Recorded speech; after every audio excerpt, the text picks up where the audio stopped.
Koha jon debat nga Nikol Lesi. Përshëndetje. Ky është emisioni im Koha jon debat. Kemi pasur të majt djathtë protestës, pro protestës, kundër protestës gjatë këtyre kohëve. Këtë emision kemi ftuar një emër krejt ndryshe. Sipas meje gjithnjë ndoshta e kam gabim, po edhe jam lejon ju të them që nga 1.2 milion ndjekës që ka Koha jon në kanalet YouTube, Instagram, web, TikTok, Facebook, gjithë këto kanalet që Danieli Regjisi di më mirë, ka ftuar një politikan i cili është pak a shumë sipas meje i djathtë, por që ka kritikuar shumë PD-n dhe Berishën dhe është njëri që kritikon majtës dhe djathtës, pa mëshirë të dyja palët. Pra kemi të ftuar Fatbardh Kadillin. I nderuar si politikana, si duash, po më thuaj shkurt dhe qartë, ç'a ndodh me këtë protestë? Protesta është gjë më e shëndetshme në demokraci. I shërben shoqërisë, i shërben dhe politikës. Për mua është gjëja më e mirë që ka ndodhur politikës në 35 vjet, sepse ka shkundur dhe shoqërinë, jo vetëm politikën. Nuk duket për politikën sot përthyerja, po do ketë patjetër përthyerje dhe në kampin e majtë dhe në kampin e djathtë. Është protesta më pluraliste, madje më pluraliste se dhe ajo e 90-91-shit që ishte e ngjashme, po njerëzit nuk dinin shumë. Sot njerëzit janë më të fragmentuar në preferenca. Pluraliste, Fatbardh ma shpjego me për të rishikuesi që ka ekstremi majk, ekstremi djathtë, gjitha rrymat të ndershëm, pa ndershëm, të varfër, të jo të varfër, gjitha mënyrat, kjo në këtë kuptim ta kuptoj unë? Edhe nga kuptimi politik, aty ka njerëz nga ekstremi djathtë ke ekstremi majt, nga ateist ke besimtar islamik, kryesisht, nga të gjitha llojet, edhe nga fragmentimet politike, nga njerëz që mbrojnë mjedisin, nga ata që mund të kenë ndërtuar pa leje gjithë jetën, nga njerëz që mund të kenë bërë shkelje ligji, nga ata që kërkojnë ndershmëri dhe mbrojtje ligji. Pra është e gjithë shoqëria e përfaqësuar. Nuk e kam në sensin fys, e kam në sensin vlerësues që shoqëria me gjithë ato fraksionet e veta është në 360 gradësh atje. Ka ish pronar dhe ka zaptues prone. Në të njëjtën turm. Ata nuk e dinë që janë ngjitur me njëjtë. Ka nga ata që janë mbështetës të lëvizjeve LGBTQ, ka nga ata që ju urrejnë këta njerëz dhe janë pranë njëri tjetrit. Kjo është e bukur për mua e protestës. E thash, e shëndetshme, e ka shkundur dhe shoqërinë vet dhe politikën dhe shumë pluraliste. Si çdo gjë në Shqipëri dhe kudo, mbart mbi vetë edhe rreziqe. Rreziku për mua është radikalizimi, sepse këtë pluralitetin e vdes radikalizimi. Pra grupet që kanë agjendë radikale, dhe këtu janë dy grupe me agjendë radikale, janë neomarksistët, pra ta komunistët e llojit të ri të Arlind Qorit apo të tjerë, është një fiber e vogël e pa organizuar, po për herë të parë prezente në jetën publike e islamit politik. Këto të dyja janë shumë të rrezikshme sepse kanë dominuar retorikën atje. Aty nuk ka asnjë parrull që ka të paktën një ngjyrim të djathtë. Faleminderit për komplimentin, më vlerësuat si një politikan i djathtë. Aty nuk ka asgjë të djathtë në protestë. Unë nuk dëgjoj dalë dikush thotë prona ke pronari, kompensimi i pronarëve të dikurshëm etj etj. Nuk i ke këtu. Jo, ka që kërkojnë kthimin në fjalime. Në fjalime po. Në fjalimet? Fjalim flet kushdoj. Por parullat kryesore, ato që ti shikon, janë të gjitha antikapitaliste, deri diku dhe antiperëndimore. Nuk dëgjoj nga ata revolucionare do thuash? Po, janë revolucionare. Edhe mbajtja kështu në një amulli, pa leadership, pa profilizim politik, është tipike për grupet radikale, sepse këto e preferojnë këtë lloj morali që krijohet në shoqëri, duke vjel prurje nga të gjitha, nga 360 gradë, po secili e kërkon ta marrë për vete nga këto dy grupet radikale. Kryesisht më tepër le të themi antikapitalistët që janë strukturuar politikisht, lëvizja bashka si quhet Arlind Qorit.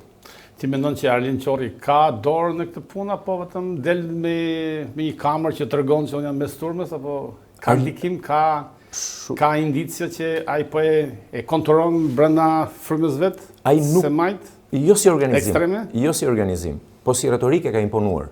Shqipëria nuk është për tu shitur. Parull që më kujton Enver Hoxhën mua. Shqipërinë po na i marrin të huajt. Plazhet tona nuk do kemi më akses në plazhet tona. Kush tha që nuk do kesh? Në të gjithë botën ka plazhe që duhet paguash shumë para dhe ka plazhe që janë falas.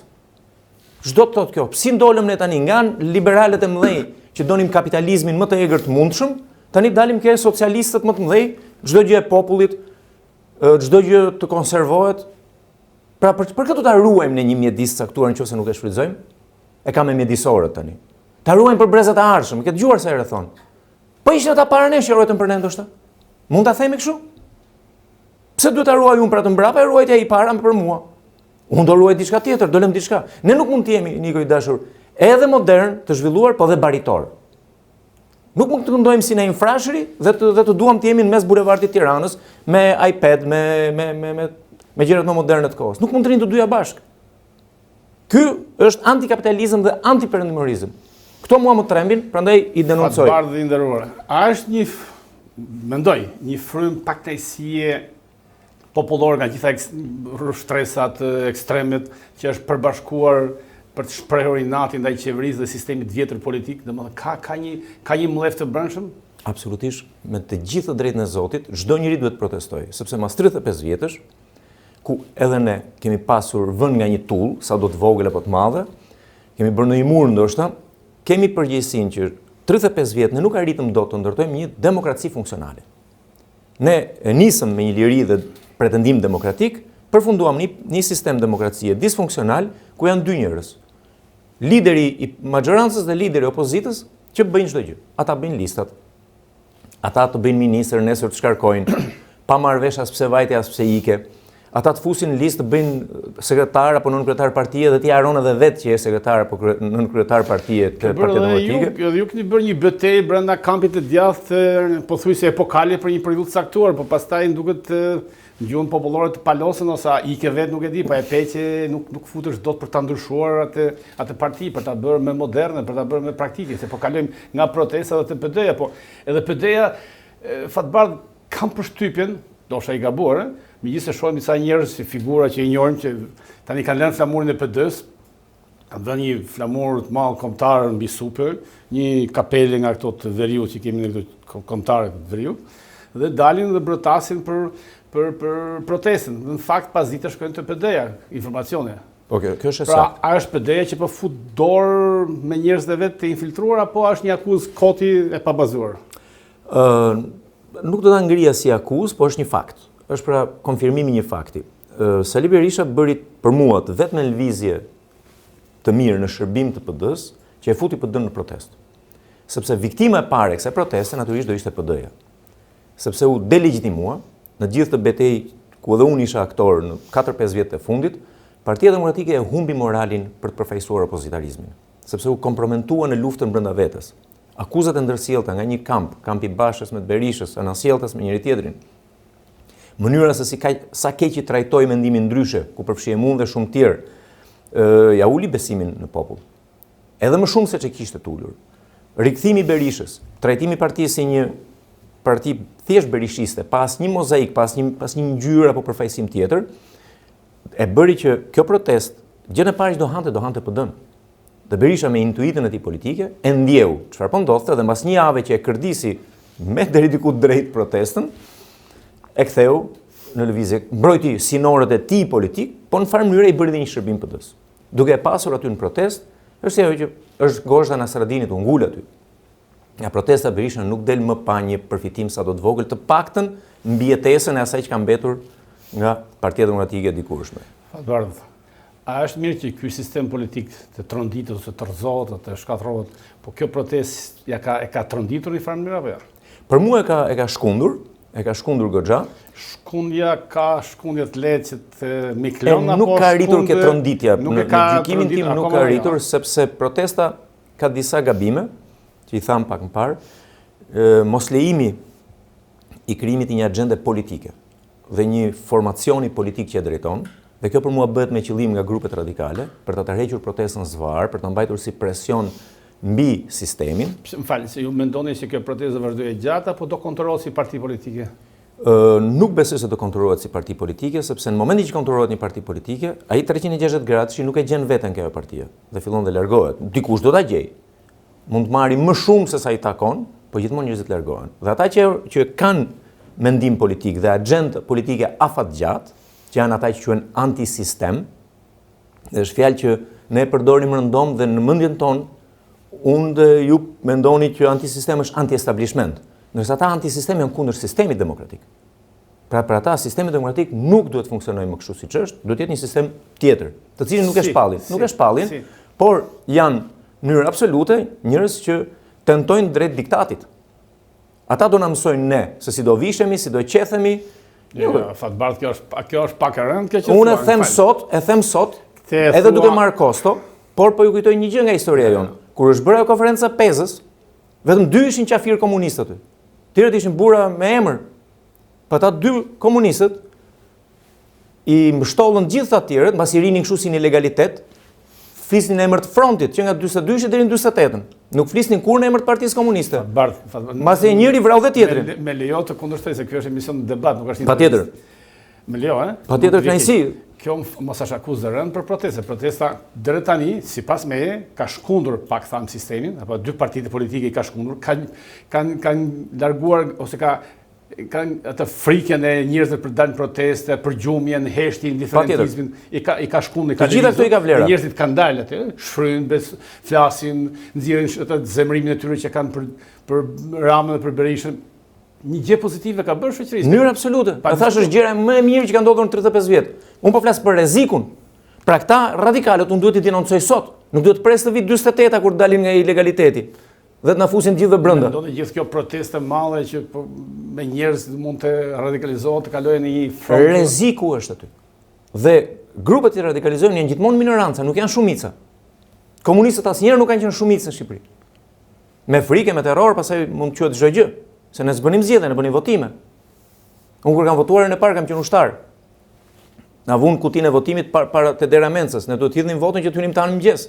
Ne po sharronim se zgjat vonoi votimi. Tani, këto unë nuk them që do ndodhi kjo. Unë ndjej përgjegjësinë, duke marrë dhe kosto, e di që bëhemi papëlqyer nga një pjesë kur i them këto, sepse thonë ne ç'pun kemi ne me radikalët. Do të masakrojnë në rrjetet sociale. Po e kanë bërë, nuk e lexoj kur ato. Nuk më influencojnë fare. Nuk më influencojnë fare. Mund të influencoj të tjerët, jo të tjerët mua. Pra ju paralajmëroni një rrezik që mund të ndodhë që njerëzit të jenë edhe njerëz të proteste, pra që janë njerëz të janë manipuluar ato që janë njerëz që kanë vërtet pasion mjedisin, që duan ndryshojnë sistemin, të jenë të kujdesshëm nga kjo frym, nga kjo rrym radikale që mund ta marrë drejtimin e protestës? Uroj të mos e marri. Unë bëj detyrën time që të mos e marri, duke marrë dhe kosto sot. Dhe nuk më intereson kosto. Kur e kam ndarë mendjen që kam dalë përballë Berishës dhe Bashës, nuk e kam ditur, mendon se kam ditur, e ke ditur dhe ti dhe unë, kemi folur dhe bashkë, që nuk ka shanse suksesi, po ka shanse për të nësaj gjëra që më mbrapa dolën të vërteta. Degradimin e PD-s dhe të PS-s në të sistem e kam paralajmëruar 3-4 vjet përpara dhe me shkrime. Materia nuk pranon vakum, se ke shkencat ke studiuar zotrote dhe ti e di këtë gjë. Materia nuk pranon vakum. Po e lë zbrasti boshllëk, do hyj diçka tjetër, do hyri protesta. Dhe bëri më mirë që hyri, përderisa degradoi qoftë pushteti, qoftë opozita. Por të them këtë termi sistem. Çfarë do të thuash të ndrojmë sistemin? Thjesht se si do zgjidhen njerëzit? Nuk është kjo. Ne kemi një problem të madh me demokracinë. Se niko i dashur, ne kemi dalë në protesta si studentë, si të rinj, si njerëz që donim lirinë dhe për të isnim liri, demokraci. Lirinë e dinim, se ajo që të mungon ti e kupton. Demokracinë nuk e dim edhe sot e kësaj dite se ç'është. Se demokracia nuk është thjesht një sistem që shkruan letër. Demokracia është një stad evolimi i shoqërisë. Për sa kohë nuk kam turp të fus dorën ke kutia e votave të kundërshtarit ose edhe brenda partisë time, të rivalit. Tu bëhet fjalë për stad evolimi që është gati për demokraci. Që për sa kohë majoranca nuk e pranon ekzistencën e minorancës, edhe në një parti. Në parti po të thuash diçka kundër Sali Berishës, ton pa ikën Alerat dhe ikën krah tjetër. Pse mua më gjetet ma tregosh të Barsalet, një lloj sinkon e veri. Çka ka ndryshuar që nuk futesh në burg, po mbetesh pa shok. Unë braktistin. Po ata e dinë, eksakt, japin të drejtë, po thonë të lutem ikim. Ka njëri në Partinë Demokratike që nuk e di që me Sali Berishën nuk fitohet? Duke filluar nga Sali Berisha i pari. Por rinë atje, pse?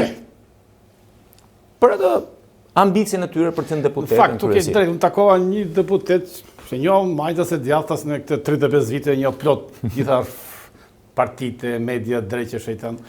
E takova kafe dhe një deputet i nderuar i PD-s, i thash, ç'a bëhet? Bëm betejë, thash se fituam. Tani jam deputet, marr atë rrogë, dal jashtë shtetit, shetis, flas gjithashtu thanë. Po si kesh shpresë domethënë në një mënyrë që mund të fitojë PD-ja? Nuk e di, tha, po deputet janë në radhën tjetër.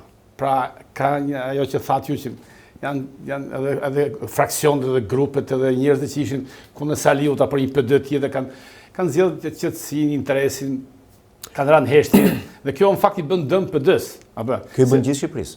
Gjithë Shqipërisë, sepse kur ka një opozitë të dobët, edhe qeveria besidoje.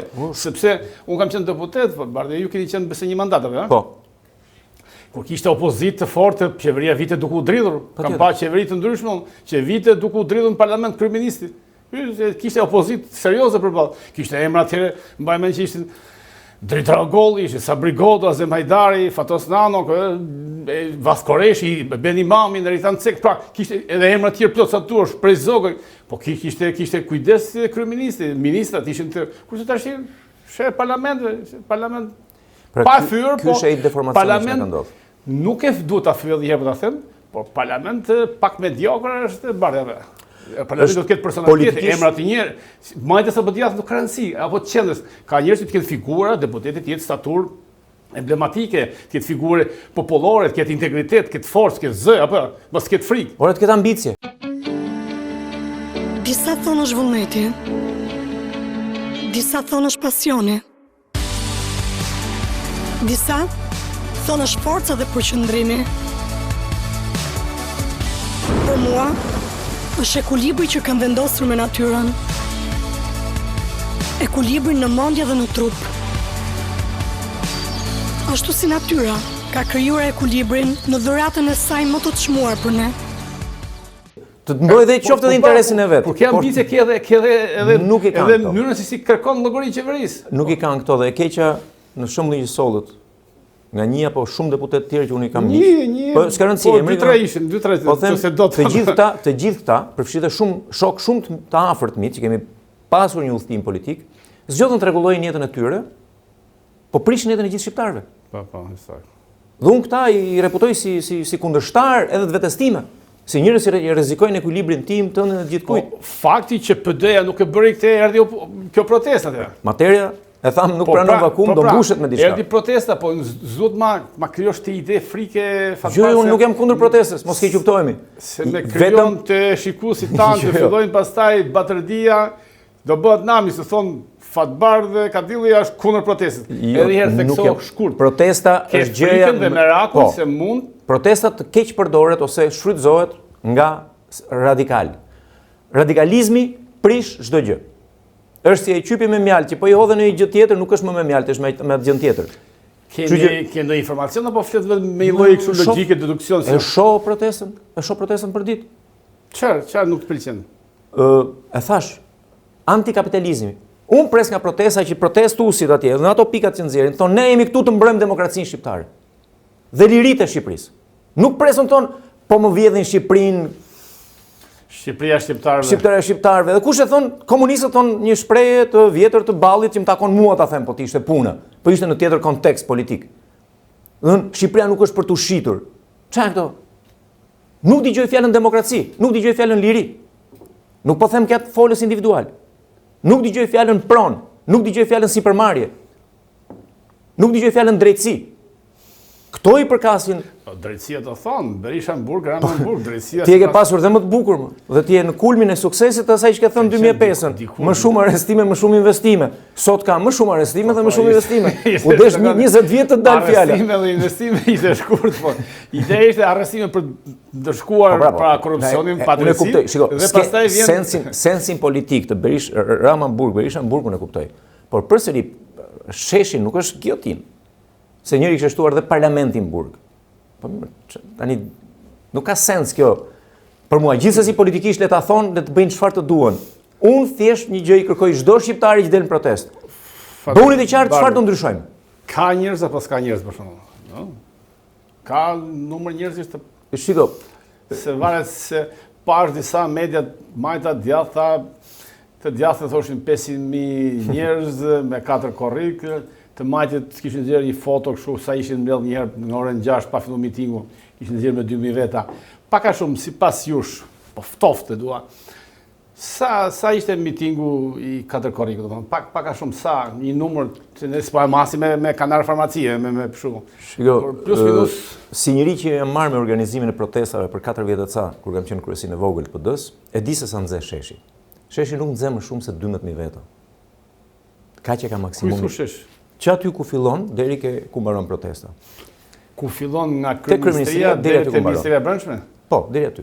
Është më pak se 600 metra. Ja, më shumë. Bulevardi nuk është më shumë se 40 metra, po nuk ka pra. I ke bollurit kod PD-s apo? More, ne si PD thonim 500.000, 600.000. Di se shishin titull. Po, tani realisht nxe aq.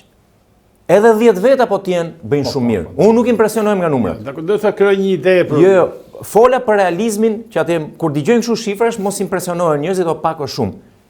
Edhe 10 veta e bëjnë shërbimin ndaj shoqërisë. Edhe 10, jo 10.000. Edhe 10 veta e kanë bërë shërbimin. Kjo protest e ka bërë shërbimin e parë ndaj shoqërisë. Nuk mund të jetë më Shqipëria mbas asaj proteste një lloj me atë që ishte para kësaj proteste. Kadilli. Çfarë do të bëjë kryeministri në këtë situatë? Unë shoh Fol nëse mundesh si intelektual tani këtë rast i pavarur jo me nga skanji i PD-s, po realisht çfarë do të bëjë kryeministri? Kryeministri nëse do kishte këshillimin e dur, do duhet sot të kishte reflektuar për ato çfarë janë problemet. Dhe problemet kryesore nuk është çështje flamingosh, nuk është çështje një investimi. Shoqëria është ndarë sot në masë të madhe, jo e gjitha, nga ky sistem i deformuar demokratik që jemi krijuar. Dhe kryeministri apo dhe Berisha, lideri i opozitës, kanë një mundësi për të mbajtur më të përmirë. Të ridizenjojmë sistemin tonë demokratik që të jetë një demokraci funksionale. Si. Po të jap dy gjëra të rëndësishme. Nuk është vetëm e thash pak më parë mënyra se si i zgjedhim njerëzve. Ke bërë garë në majoritar dhe ti kishe kontakt një për një me njerëzit. Pra njerëzit duhet të shohin kandidatin, jo partinë dhe mos ja dinë emrin kandidatëve. Pra jeni te sistemi majoritar. Unë preferoj majoritarin 100%. Për mua. E dyta, ne duhet të ndajmë legislative dhe për mua kjo është edhe më kryesore. Mos forti që ka para pastaj? Do fitoj. Thash, demokracia është stat evolimi, po ka një gjë. Ne, siç e kemi sot sistemin, kryeministri, kryetari i partisë bën listën që zgjedh deputetët dhe po fitoj bëhet kryeministër. Këta deputetët i ka zgjedhur ky. Këta nuk ekzistojnë më, janë siç e tham. Edhe po të jetë me majoritar, njëjta gjë do ndodhi. Sepse përsëri ky do t'i caktojë kandidat për majoritar. Do jenë një çik më të lirë, do jenë pak më presues në ekzekutivit, nëse janë në ekzekutiv, sepse do thonë kur zgjidhesh direkt majoritar, natyrisht ka vendosur partia, po kanë fituar veton, në emrin tim do të partisë natyrisht ballë tjetër. Por përsëri nuk është e plot ndarja e legislativit nga ekzekutivi. Unë preferoj, për ta thënë thjesht për njerëzit, modelin amerikan. Në Amerikë, ekzekutivi, kryeministri i Shqipërisë, presidenti i Amerikës zgjidhet për 4 vjet dhe qeverisë 4 vjet. Parlamenti zgjidhet për 2 vjet dhe mas 2 vjetësh populli me votë ka mundësi ta ndryshojë parlamentin. Mas 2 vjetësh tjera ka mundësi ta ndryshojë prap. Rinovon dhe 1/3 e senatit çdo 2 vjet. Pra nëse sot ne kemi që në të njëjtën ditë votohet dhe parlamenti dhe ekzekutivi, ky parlament, ky ekzekutiv nuk do kenë konflikt ndonjëherë me njëri tjetrin. Ama nëse ne do kishim bërë zgjedhje, po themi për Edi Ramën në 2025 dhe në 2027 do kishim zgjedhje për parlament, populli kishte votën. Populli shkarkon me votë. Sistemi demokratik amerikan funksionon pikërisht se ja ka lënë zgjidhjen e problemeve njerëzve, votës. Nuk ja ka lënë elitave që mblidhen diku dhe siç ndryshuam ne kushtetutën në 2008. Si u ndryshoi? S'dini mas i gjë deri ditën që u ndryshoi. Po sistemi amerikan ka që presidenti, pra kryeministri de facto zgjidhet direkt nga populli, zgjidhet nga parlamenti. Po, të zgjedhim direkt nga populli. Pra atëherë ju thoni nëse të ndahet ekzekutivi nga legislativi. Nëse jemi të qartë që me këtë lëvizje, me këtë protestë, si kanë shkundur sistemin politik, duhet patjetër një reformë e plot kushtetuese. E gjithë kushtetues. Pra kushtetutë, sistemi zgjedhor, ndarje territoriale, gjitha, mënyra funksionimit partive, pushteteve, partive, gjitha. Të gjitha. Po këto janë të vogla. Ndarja e pushteteteve është. Kufizimi i mandatit. Kufizimi 2 për kryeministrin. Po, 2 mandate. Po. Dhe zgjidhet direkt nga populli se ka dhe stabilitetin çështje. Pra, pa dashje prapë erdhe te protestuesit. Po këta nuk po kërkojnë këtë që po them unë. Jo, ta janë deri ke si do zgjidhen. Po kanë 5 pika. Po 5 pikat është vetëm një. Ti Edi Rama, po e heqim atë. Atëherë, pika e vetme që ngjason atë që po them unë është si do bëhen votimet, si do zgjidhen deputetët. Kjo nuk zgjidh asgjë. Edhe po që majoritar, edhe po që proporcional nacional, sido që të jetë, po u zgjodhen në të njëjtën term. Se ne kemi problem demokracie që vjen nga kultura jon. Nuk është thjesht nga se kemi shkruajtur ligjin keq. Ky sistem mund të funksionojë në Spanjë, por nuk funksionon në Shqipëri, sepse ne kemi mentalitet tjetër. Ne bëjmë hosana kryetarit. Po, do ndoshta një brez, 2 brezë që ndryshojë Atëherë për ta ndihmuar këtë ne na duhet gjë e parë, legislativi, pra përfaqësuesit e popullit të ndahen nga ekzekutivi. Minimalisht, mos i bëjmë në të njëjtën ditë zgjedhjet e parlamentit dhe kryeministit. I bëjmë me alternim 2 vjeçar. Mendon gjitha këto ide, mendon që do t'i zbatojnë se këto do ndryshohen në parlament dhe voti ka Berisha dhe Rama. Prandaj thash, protestuesit, nëse mund t'i themi protestues, atë turma që ka dalë në shesh për ditë për natë, protestuesit, kanë fjalën, po nuk kanë votën në parlament. Si do ndryshojnë këtë sistem? Prandaj ku më pyete që pra do të kthehen në parti politike. Po ta. A më pyete për Ramën, unë thashë duhet bëj Rama dhe Berisha. Po këta po e shkunin. Ky është efekti. Këta duhet kthehen në parti politike. Se unë kisha drejtues të protestës, 2 drejtues në emisione të ndryshme, dhe i kam pyetur pse nuk e ktheni në një parti me program politik, me një leadership që natyrisht kryetari se për herë në Shqipëri kanë xhelozit pse u bërë kryetar Bardha Nikola, po një komitet, një bord që të njihet me personalitetet të protestit, dhe që dal nga dalë të futen në lojën politike, që thonë në shtatorën të tortazem, ne duhet të futim në zgjedhjet, marrim votat popullit. Se krijon një pol të tretë. A ka nevojë për një pol të tretë ky vend? Në çdo sondazh serioz, dela afërsisht 20% e shqiptarëve nuk duan as PS-n, as PD-n, as partitë e vogla. Kështu që vendi 20-25% nuk është pak. Absolutisht nuk është pak. Puna është që ata që do dalin atje për ta drejtuar, do të kenë një mendim politik. Atë po them pra, duhet ta kthejnë në një program politik. Patjetër, do të kenë një program politik, një mendim politik dhe të kenë autoritet publik për ta bërë këtë gjë. Sepse në 90-ën vërtet për 4 ditë u kriju PD-ja, po njerëzit që e morën drejtimin, pavarësisht çfarë themin ajo çoj Ramizi si çoj Ramizi, ishin njerëz me një autoritet publik të pranuar. Kishin folur në për radio, Zëri Amerikës, në media. Një natë para 30 tash mos gabojmë, se tash edhe mund të harrojmë, një zonjë nderuar doli në protestë aty para kryeministrisë, që po ndiqja live, dhe tha që duham tani patjetër ta kthejmë në një lëvizje politike, tha turmës, në program politik që të futan zgjedhjet, fitojmë zgjedhjet.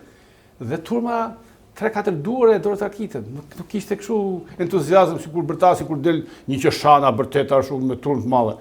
Pra vërtet një zonjë nderuar tha duhet të kontrollojmë një televizje këtë protest në një program, një lëvizje politike të fitojmë zgjedhjet. Fitojmë zgjedhjet kështu thoshte ajo. Pastaj fiton si fiton se ti. Por problemi është që nuk kishte edhe turma nuk kishte ndonjë entuziazëm më për ta një episod ishte ky. Jo, nuk është ndër tjera. Kam dëgjuar ndër tjera. Unë i kthem asaj. Protesta është përfaqëson 360 gradë shoqërinë. Ka njerëz që nuk e duan politikën dhe shumica atyre atje. Këtu i kanë pas partitë. Nuk kanë dashur të bëhen pjesë në një partie. Përbëhet nga njerëz që janë të zhgënjur nga sistemi dypartiak që ne kemi, nga sistemi zgjedhor që ne kemi, nga sistemi i mos balancimit e tjera janë njerëz të zhgënjur në shumicë dhe nuk është se duan një angazhim individual. Dhe ata që dolën në 90 nuk donin angazhim individual. Po ata që janë leadershipi dhe që ata dallohen kur flasin me njëri tjetrin, kur propozojnë gjëra, nuk dallohen kur shanë më shumë qeverinë dhe opozitën. Dallohen çfarë propozojnë. Kur të vi ky moment që ata të kenë gatishmërinë për të propozuar diçka, atëherë mund të ketë potia votimit fatbardh. Patjetër, potia votimit ata nuk e kanë demokracia, do shkosh të marrësh pjesë, votosh, ta ndryshosh. Për dy arsye, Ramën dhe Berishën me votë, ndryshe si. Në mënyrë absolute, prandaj jemi në një pikë, kemi një diferencë, ke rreziku që unë përfaqësoj. Ka 2 arsye, ose janë totalisht pa aftë dhe janë amatorë në kuptimin e politikës. Ja, nuk e besoj. Ose kanë një agjendë të dytë, atë të frontit që thashun. Që ta tërheqin zvar, ta mbajnë zvar protestën pa identitet politik. Pa limit? Deri kur të vi një ballafaqim zgjedhor. Dhe ta shfrytëzojnë ata që duken mundësi të në zgjedhje. Po nuk ka rrezikun që turma, pra protesta të zvoglohet. Po mund ta bëjnë njëherë në javë, njëherë në muaj, skenari që ka ndodhur në Serbi. Ky është në Shqipëri. Kopje. Një kopje është. Tani Shqipëria mall importi e ka politikën. Ne që nga pavarësia mbrapa mall importi kemi pas gjitha gjërat. A është fondacioni Soros pas kësaj lëvizje? Ka grupime që unë e di që janë financuar nga Soros, por nuk e di nëse është një qëndrim politik i tyre, apo janë thjesht individët që kanë këtë lloj lirie. Por po të kujtoj diçka që e ke jetuar vetë. Ka një ngjyrim, kjo është analiza ime. Më tepër e kam si hamendje. Nëse kujtohet, në vitin 2003 u shfaq mjafti. Si lëvizje. Po 2003-2004 po. Dhe vinte nga e majta, kishte retorik të majtë, me Erion Velin. Dhe tentonte të presonte qeverinë e majtë. Dhe e presoi. Po, të fatosnanës kryeministër. Kemi pak a shumë të njëjtin skenar. Një lëvizje e majtë që preson një kryeministër të majtë. Dhe kjo vjen që është Soros pas? Mund të jetë, mund mos jetë, nuk di ta them në konspiracion, domethënë, por unë shoh këtë gjë. Unë them sa informacion e ke se. Jo, nuk kam shoqata të financuar nga Soros edhe individ financuar nga Soros aty janë. Por nuk di të them nëse Soros ka një politikë për ta Gjithë rrëzuar. parulla, flamuji, shpenzime, duan para. Në fakt kisha këtu të ndëruar, thash, vërtet një grua zonjë që ishte Luciana Koka, ajo drejtuesja nga Shkodra, për mua me shumë respekt, shumë kurajoze. Por e bërë një pyetje, po nuk e dinte se nuk merret nofta me pjesën underground të protestës. I thash, sa kushtojnë gjithka, ka një shtaba, ka njerëz që merren me këto parat, se duan parat për të paguar flamuja, për të pi uja, pra duan ca lek. Jo tha nuk merren me këtë punë, por di tha që fonia ne mbledhim gjithë parat nga turma, sipas asaj, dhe paguajmë 300.000 lekë për çdo natë. I thash në mënyrë kategorike, ajo foni nuk mund të bëhet 300.000 lekë, se fonia e madhe, se ne i dim që minut, se vetëm një tregova me pak humor, me batut, por për të dalë te ideja, një tabelë vogël që kemi vendosur te gazeta Koha Jon kur hyrë brenda, më mori mua 480 euro për një tabelë vogël, jo sa tabele janë. Pra janë shumë para që hidhet. Natyrisht që mund të paguajnë gjithë pjesëtarët, mund të jetë kjo. Nuk besoj tek Partizan Liku, nuk besoj shumë. Unë besoj që ka njerëz që financojnë. Kush? Ka dhe biznesmen shqiptar që financojnë. Ka dhe njerëz të medias që financojnë. Të medias? Po, mos themi emër, po ka. Media serioze? Media me influencë. Hape faqet dhe shifi. Faqet i shohim se unë jam pjesë kolegët e tu janë. E ndjej. Po nuk bëjnë keq, bëjnë shumë mirë që financojnë. Dakor. Shumë mirë, dhe unë nuk e shoh si konspiracion. Tani kjo fjala tradhtar. Tradhtar që ka që i thon fjala tradhtar i thon Ramës që ke tradhtuar. Në fakt, sipas meje, jam shumë i ftohtë këtë rast. Çka ka tradhtuar Rama në këtë rast? Çka ka tradhtuar gjithë? Se ka firmosur për Trumpin, edhe tipot që janë kryeministë, edhe njëri nga këto protestuesit, po tjetër se kryeministë, do të firmosë patjetër $4 miliardë investim, sa është investimi i madh. Është para e madhe, është punësim i madh, është emër ndërkombëtar, se është Trumpi, është emblem për Shqipërinë apo. Flasim realisht. Pastaj çështja e pronësisë këto i zgjidh për spaku dhe drejtësia. Po unë them si investim. Fjala tradhtar. Një koleg i nderuar i medias ka punuar diku te gazeta Koha Jon dikur, ka një portal të mirë. Por e tha drejtor, se më thot akoma drejtor, mua se drejtor dikur. Po drejtori? Drejtor për dikur. Edhe më tha drejtor që, këtë fjallën tradhtar, tha, e di tha që e kanë nxjerrë Sorosin? Si Sorosin? Po Sorosi e kanë nxjerrë tha Sorosin, sepse tha e kanë marrë gjithë turmët që e kanë përveçuar, sepse Rama ka tradhtuar Alex Soros dhe Soros. Si thashë? Ka kaluar me, pa nga smoj, se pa ka shumë kisha informacione, se nuk kemi pa informuar, po për ta nxjerrë.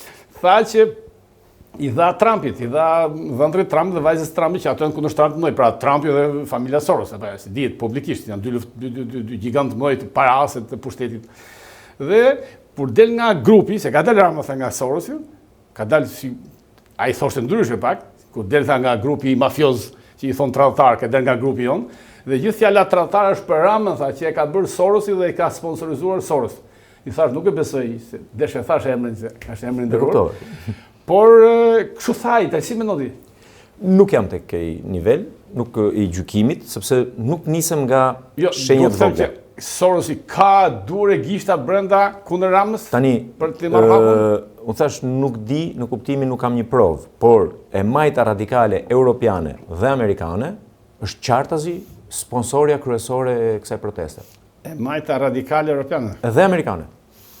A u hap fushata për kongresmen, për deputetit e mi? Kur i kanë dhënë? Po, ato pra që thash midterm, këtë gjë duhet bëjmë në Shqipëri, ta ndajmë procesin, se vetëm atëherë ka balancë. E vendosur nga populli. Fondi dhe Gjermania ka shumë gisht. U hap ka shumë mundësi të ketë, por ka një gjë, ka një pjesë të Europës që nuk e do këtë lloj projekti. Nëse vutere Kushner. Jo thjesht është i Kushnerit. Ne na u ndalua, duhet të anullojmë ligjin për investime strategjike. Shqiptarët nuk e kuptojnë fare se çfarë ndodh. Kur ti nuk ke më mundësi të bësh investime strategjike, po do ngelen gjithmonë investime strategjike që përcakton Europa, do thotë që ti nuk bën dot në kokën tënde. Edhe nëse do të bësh një gjë të mirë për Shqipërinë, edhe të ndershme, pa korrupsion, pa gjë. Na u kërkua me rezolut të anullojmë ligjin për investime strategjike. Pse e bën ata këtë gjë? Për Trumpin jo, për çdo lloj projekti. Ti nuk ke më tapi. Ti thua që nuk është kundër Trumpit kjo? Jo, është tjetër gjë. E majta e thash, e majta është në mënyrë absolute. Fakti që CNN hapte lajmet me Shqipërinë. Po pra, CNN, BBC-a, kjo është investimi i të majtës ndërkombëtare. Mediat ndërkombëtare që ja kanë lidhje me majtën. Është një gjë, dhe po që është gjermane, dhe po qendra e madhe e botës. E majta, edhe kur është gjermane, edhe kur është amerikane, është internacionaliste. E djathta ka qëllime të tjera, i ka lokaliste, i ka nacionaliste. Por në rastin konkret, ndalimi, pra kërkesa që të anullohet ligji për investime strategjike, nuk është çështje për ndershmërinë e qeverisë. Është çështje që Shqipëria nuk do të bëjë më dot asnjë investim strategjik. Do bëhen vetëm investime që vendos Brukseli këtë tutje. Se në momentin që ti bëhesh pjesë e BE-s, nuk ka vetëm përfitime, po ka dhe pengime, ka dhe detyrime, ka dhe ndarje kuotash. Sa herë janë kërleshur Franca me Polonin për çështën e bujqësisë? Ne nuk e dim se e shohim mbledhje të bukur. Ne nuk e dim se sa do na lejohet të prodhojmë më të djathtë apo jo me këto standarde që kemi. Po se për caktuar rregulla bashkëkombëtare, po. Pra ne sot jemi detyruar të anullojmë ligjin për investime strategjike. Dhe ky që një investim strategjik. Po s'po merrem me këtë. Sikur të jetë një investim strategjik i energjisë. Nuk do ta bësh më me atë ligj. Nuk do të japësh më asnjë lloj, nuk e më. Pa lejen e Brukselit s'bën dot gjë. Sepse nuk ofron atë që ti je, si thua, konkurrent me botën. Je i detyruar të kesh njëjtat kushte që do ketë dhe Greqia. Dhe Maqedonia. Te BE-ja. Sa shansa ka që 2030 na gjejnë antar të BE-s?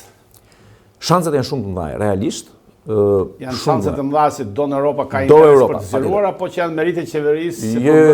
Europa do që Ballkani Perëndimor, siç thuhet, ta kyçi brenda territorit vet. Dhe minimalisht Malizi dhe Shqipëria për të mbyllur. Mendoj që Malizi dhe Shqipëria do pranohen në një ditë. Mund të jetë Malizi përpara për një mori arsyesh, sepse aty problematikat janë më të mëdha se sa ne. Shqipëria është politikisht më e mbërthyer me Europën, ndërsa Malizi ka gjithmonë një ofertë konkurruese që vjen nga Serbia, Rusia, ka influenca të tjera, prandaj përshpejton. Po të marrish standardet, mos më thot njëri që Malizi ka demokraci më të mirë se sa Shqipëria, se gënjen veten dhe mua nuk gënjen dot. Unë mbaj mend kur nuk hapeshin negociatat për Shqipërinë vitin 2011 ose 2012, i lexuam e bëm këtë ushtrim, e kujtoj me zotin Artan Hoxha, i hoqëm emrin vendit dhe lexonim tekstin. Raporti për Shqipërinë që më i mirë se raporti për Malizi, po Malizi u hap, Shqipërisë nuk u hap. Sepse ka vendime politike. Europa pse do sot? Sepse sot po ndodhin zhvillimet me luftën në Ukrainë, me rrezikun e një lufte tjetër në Moldavi, janë të gjithë ku Moldavia tani krahasim demokracia moldave dhe demokracia ukrainase më mirë se e Shqipërisë. Mos kemi këtë vetë gjykim negativ. Fatbardh. Ne nuk jemi ende pjesë e standardit për të hyrë në standardet e nderuar Fatbardh se regjia më thotë që del nga dalë si drejt fundit. Në qoftë se ndodh, pra pyetje hipotetike, që Rama nga shtatori, se besoj drejt në shtator nuk ma sa kemi informacione edhe me informacione po me deduksion duke njohur Ramën nuk jep drejtën, po nëse ai në shtator tetor çon vendin zgjedhjet parakoshme, ç'a ndodh? Po nëse çon ai fiton sepse ai e çon duke ditur që fiton, po ta di që humbet ai nuk e çon. Ju thoni se fiton prapë pse? E di, ka një gjë që nuk e thash pak më parë për protestën. Protesta nganjëherë bëhet përjashtuese. Nuk mund të jetë një protestë mbarkombëtare kur socialistët dhe demokratët janë të përjashtuar. Po vinë si fshehur azi. Po saktë. Si, patëre ka socialist ky vend, ka demokrat ky vend? Ku e masim ne kush është shumicë? O do bëjmë sondazhe, o do bëjmë votime për të ditur.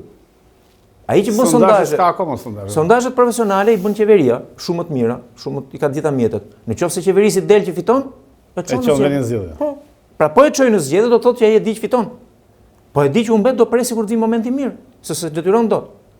Nuk ka përmbysje një vend si Shqipëria, të vish ti me dhunë, marrish zyrën, apo si ajo qeveria me 500 veta që do i dhënë letër me brim, kujt do t'i binte të bëj ministër, kujt do t'i binte parlamentar. Fatbardh i nderuar. Pyetja fundit. Po shkurt. Protesta si do vazhdoj, sipas jush? Protesta do vazhdoj. Mund të ketë ndërprerje kohe, pra jo me e përditshme, mund bëhet një herë në javë, një herë në muaj, po do vazhdoj deri në ballafaqim elektoral. Dhe rezultati? Mendoj që forcat radikale të majta do kenë një rritje në përfaqësim në zgjedhjet lokale. Që do të thotë që pra Erlind Qori do marrë çik më shumë vota se sa fryma e protestës është radikale e majt? Do përdoret nga radikalistët e majt. Jo se është radikale e majt. Njerëzit që dalin aty mund të jenë të djathtë treçareku, po nuk e kuptojnë çfarë po thon. Nuk e kuptojnë që po bërtasin parullat e të majtës. Unë këtë po mundem t'ju them.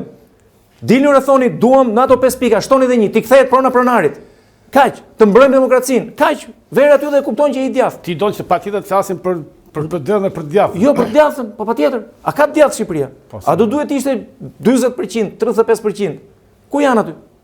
Protesta ka vetëm slogane të majta antikapitaliste deri diku dhe antiperëndimore. Të ndëruar shikues gazetës Koha Jon Online, ky është emisioni me Fatbar Kadillin, emision i këndshëm besoj, e ndiqni në gjithë kanalet e gazetës Koha Jon Online, 1.2 milion ndjekës. Faleminderit, miropafshim emisionin tjetër.